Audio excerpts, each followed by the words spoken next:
Aussi, est-ce qu'il est plus facile de comprendre la parole quand les gens parlent ou un texte est écrit? Ça passait pas et tout ça. Bon, j'ai rien dit, tu vois. Les écrits restent, les paroles s'en vont. Comment?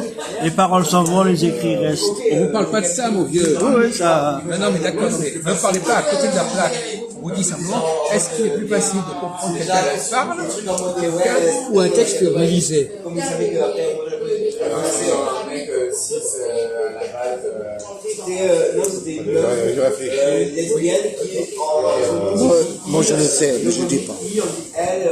Oui, mais même pas transition. Vous savez déjà, parce que lui, issu de nos émissions depuis pas mal d'années.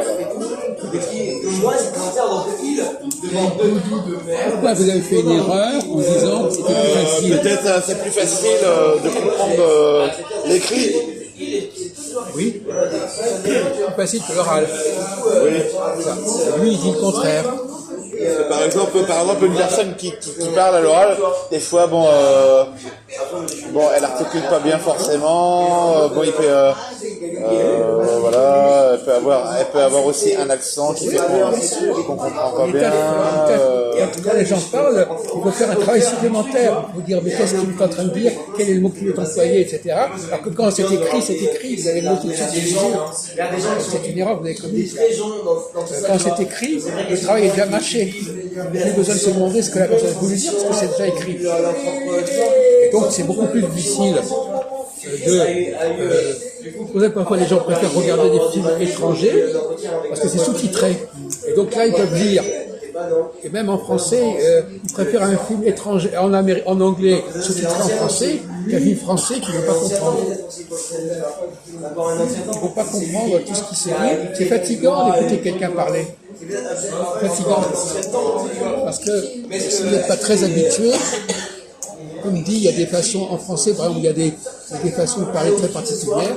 Alors, revenons à la question de la dictée. La dictée, justement.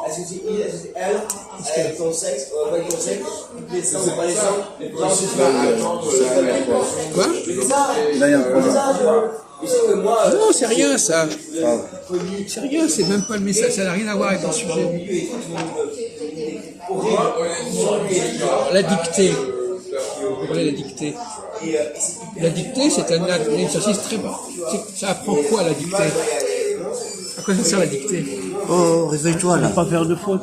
Non, la dictée, ça apprend à comprendre l'oral. Eh bien oui. Non, lui, il pense pour apprendre à écrire. Oui, mais c'est une erreur.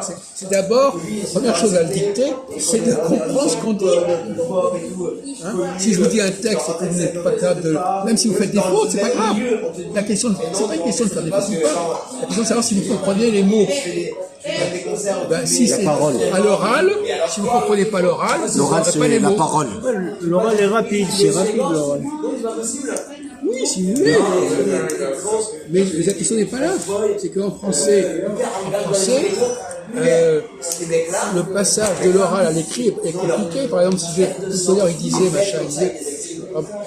par exemple, un crayon. Il faut savoir comment ça s'écrit un crayon. Vous entendez crayon. Est-ce que vous voyez que quand quelqu'un qui connaît le mot crayon écrit, est-ce qu'il va savoir que le mot crayon écrit Avec un Y ou bien avec deux L? Oh là là. il est toujours à côté de la plaque.